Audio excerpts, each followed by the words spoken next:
अस्सलाम वालेकुम। आज हम लोग बात कर रहे हैं अमाइनोग्लाइकोसाइड्स की। अमाइनोग्लाइकोसाइड्स भी बेसिकली हमारे पास प्रोटीन सिंथेसिस इनहिबिटर्स हैं, लेकिन ये बाकी प्रोटीन सिंथेसिस इनहिबिटर्स से हमारे पास इस तरह डिफरेंस है कि इनका स्ट्रक्चर जो है ना हमारे पास थोड़ा सा डिफरेंट होता है। इनके स्ट्रक्चर में होती है हमारे पास एक हेक्सोज रिंग और अमाइनो शुगर। अब ये हेक्सोज रिंग और अमाइनो शुगर जो है ना हमारे पास ग्लाइकोसिडिक लिंकेज के साथ जुड़े होते हैं।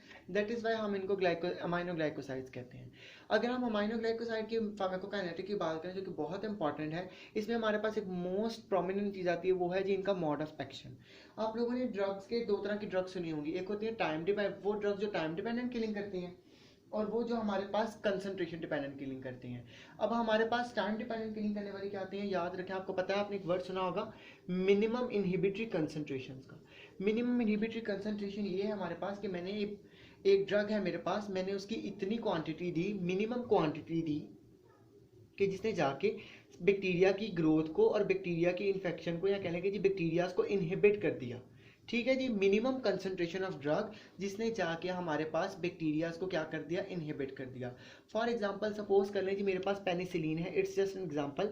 इसकी अगर मैं 100 मिलीग्राम डोज दूं तो मैं कहूँगा जी कि ये इसकी मिनिमम इनहिबिटरी कंसंट्रेशन है।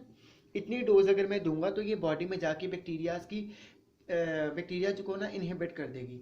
अब अगर मैं इसकी डोज जो है 500 भी कर दूंगा ना तो भी फर्क नहीं पड़ेगा, क्योंकि इसने तो 100 पे जाके बैक्टीरिया को इनहिबिट कर दिया है। अब ये जो बाकी वाली 400 मिलीग्राम फारिग पड़ी हुई है उस टाइम पे, ये तो बिल्कुल ही बेकार चली जाएगी, क्योंकि हाफ लाइफ होगी, मेटाबोलाइज होगी, तो ये अपने टाइम के बाद डिस्ट्रॉय हो जाएगी। काम सिर्फ 100 ही हमारे पास करेगी। तो ये हमारे पास होती है मिनिमम इनहिबिटरी कंसंट्रेशन। वो ड्रग्स जो हमारे पास टाइम डिपेंडेंट किलिंग करती हैं उनमें मिनिमम इनहिबिटरी कंसंट्रेशन बहुत इंपॉर्टेंट रोल प्ले करती है। अब जैसे इसकी एग्जांपल में मैंने बताया, हमारे पास टाइम डिपेंडेंट किलिंग क्या है। जब भी आपके पास टाइम डिपेंडेंट किलिंग होती है तो आपको डोज को मेंटेन रखना पड़ता है टाइम टू टाइम।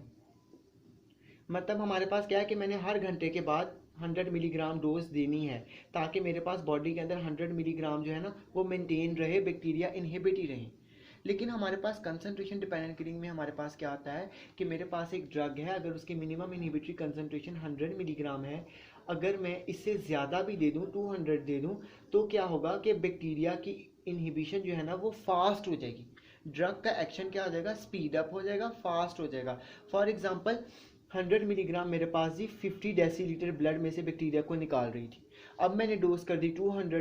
अब ये हमारे पास जी 200 डेसीलीटर ब्लड में से बैक्टीरिया को निकाल रही है, तो हमारे पास क्या हुआ कि ड्रग ने बैक्टीरिया के इनहिबिशन के एक्शन को फास्ट कर दिया। तो अमाइनोग्लाइकोसाइड जो है हमारे पास कंसंट्रेशन डिपेंडेंट किलिंग करते हैं। इनकी कंसंट्रेशन जिस तरह हम बॉडी में बढ़ाते जाएंगे वैसे ही हमारे पास बैक्टीरिया की किलिंग होती जाएगी। लेकिन हमारे पास कुछ ड्रग्स ऐसी होती हैं जो टाइम डिपेंडेंट किलिंग करती हैं, मतलब कि उनको बॉडी में ज़्यादा देर तक रहना पड़ता है। उनको चाहिए कि वो बॉडी में अपनी कंसंट्रेशन को ज़्यादा देर तक बरकरार रखें, फिर हम लोगों को बार बार डोजिंग करनी पड़ती है।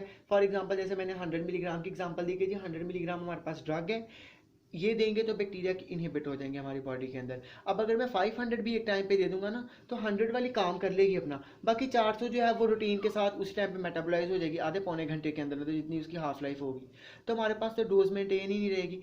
फिर हमें क्या, हम इसलिए क्या करते हैं कि डोज कम देते हैं लेकिन बार बार देते हैं, ताकि हमारे पास टाइम इंटरवल जो है ना वो मेंटेन रहे। तो हमारे पास अमाइनोग्लाइकोसाइड जो है ना हमारे पास करते हैं कंसंट्रेशन डिपेंडेंट किलिंग। इनकी कंसंट्रेशन बॉडी में जैसे जैसे बढ़ती जाएगी वैसे वैसे इनकी किलिंग का एक्शन भी जो है वो बढ़ता जाएगा। फिर हमारे पास आता है पोस्ट एंटीबायोटिक इफेक्ट। हमारे पास अगर अमाइनोग्लाइकोसाइड्स की कंसंट्रेशन बॉडी में ना शदीद कम भी हो जाए ना, आखिरी हद तक भी कम हो जाए, फिर भी इनके इफेक्ट आते रहते हैं। मतलब कि जी अमाइनोग्लाइकोसाइड दी, सुबह की दी हुई है, रात हो गई है, 12 बजे हैं, अगर बहुत ही कम ड्रग रह गई है ना बॉडी के अंदर, बहुत कम, फिर भी इनके एक्शंस या इनके इफेक्ट्स आते ही रहते हैं। दैट इज़ वाई हमारे पास क्या है कि इनका पोस्ट एंटीबायोटिक इफेक्ट है, और ये कंसंट्रेशन डिपेंडेंट किलिंग करती है। इनकी कंसंट्रेशन बढ़ाते जाओ, किलिंग होती जाएगी। और इनकी फार्माकोकाइनेटिक में हमारे पास चंद बातें ये हैं कि जी ये हम अमाइनोग्लाइकोसाइड जो है ना इनको आईवी देते हैं, इंट्रामस्कुलर देते हैं, ऑरली नहीं देते। इनको ऑरली हम लोग इसलिए नहीं देते क्योंकि हमारे पास जीआईटी में जाके ये मेटाबोलाइज हो जाती है हमारे पास और एक्शन शो नहीं कर पाती। इनका क्रेटिनिन क्लियरेंस के साथ बड़ा ही गहरा ताल्लुक है। लिवर से मेटाबोलाइज होती हैं हमारे पास, और यूरिन के थ्रू हमारे पास क्या होती हैं, एक्सक्रीट होती हैं। और मोस्ट कॉमनली प्रेफर किया जाता है इनकी वंस डेली डोजिंग को। कैप्सन में फार्माकोकाइनेटिक में ये लिखा हुआ है कि इनकी वंस डेली डोजिंग को प्रेफर किया जाता है। वैसे तो इनको आईवी जो है 2 से 3 बार 2 to 3 डिवाइडेड डोजेज में भी देते हैं, लेकिन प्रेफर किया जाता है कि इनको वंस डेली डोज में दिया जाए। लेकिन अगर किसी बंदे को रीनल इम्पेयरमेंट है, हमारे पास रीनल इम्पेयरमेंट है, हमारे पास एक बंदे की किडनीज जो है वो प्रॉपर काम नहीं कर रही, तो आपने अवॉइड करना है वंस डेली डोज को, क्योंकि हमें वंस डेली डोज में ज़्यादा डोज देनी पड़ेगी, तो वो निकले भी एक ही टाइम पे, निकलेगी भी बॉडी से एक ही टाइम पे, तो हमारे पास किडनीज के ऊपर स्ट्रेस पड़ेगा। पहले उसके किडनीज काम नहीं कर रही, तो हमारे पास क्या करते हैं, रीनल इम्पेयरमेंट के पेशेंट को जिसका क्रेटिनाइन क्लियरेंस कम हो उसको हम लोग वंस डेली डोज फिर नहीं देते। इसके बाद इसकी फार्माकोकाइनेटिक में हमारे पास मोड ऑफ एक्शन की बातें थी, इसकी पेनिट्रेशन फार्माकोकाइनेटिक्स की बातें थी हमारे पास। इसके बाद हमारे पास इसका मैकेनिज्म ऑफ एक्शन है। अब मैकेनिज्म ऑफ एक्शन में हमारे पास ना ये बेसिकली अमाइनोग्लाइकोसाइड 3 मैकेनिज्म्स के थ्रू हमारे पास प्रोटीन सिंथेसिस को इनहिबिट करते हैं। पहला मैकेनिज्म हमारे पास ये है कि फॉर एग्जांपल ये मेरे पास बैक्टीरिया का लार्जर सब यूनिट है और ये मेरा बैक्टीरिया का स्मॉलर सब यूनिट, वैसे स्मॉलर वाला ज़्यादा बड़ा बन गया। अब बैक्टीरिया सबसे पहले क्या करता है कि हमारे पास एक होती है इनिशिएशन साइट, एक होती है राइबोसोम पे हमारे पास पेप्टाइड साइट और एक होती है हमारे पास एग्जिट साइट। अब हमारे पास ट्रांसफ़र आरएनए आके लगना होता है जी इस पोजीशन पे। ये ट्रांसफ़र आरएनए एक अमाइनो एसिड को पकड़ के लाता है। ये मेरे पास मैसेंजर आरएनए यहाँ पे पड़ा हुआ है। ट्रांसफ़र आरएनए इसके कोडॉन के ऊपर जो कोड होता है उसको रीड करता है राइबोसोम। अब ट्रांसफ़र आरएनए को मैसेज भेजता है, ट्रांसफ़र आरएनए अमाइनो एसिड लेके आ जाता है। अब हमारे पास अमाइनो ग्लाइकोसाइड्स क्या करती हैं कि ये जो एक इनिशिएशन कम्प्लेक्स बना है ना राइबोसोम कि इनिशियल साइट, मैसेंजर आरएनए और ट्रांसफ़र आरएनए, इनका जो हमारे पास इनिशिएशन कम्प्लेक्स बना है ना ये नहीं बनने देती।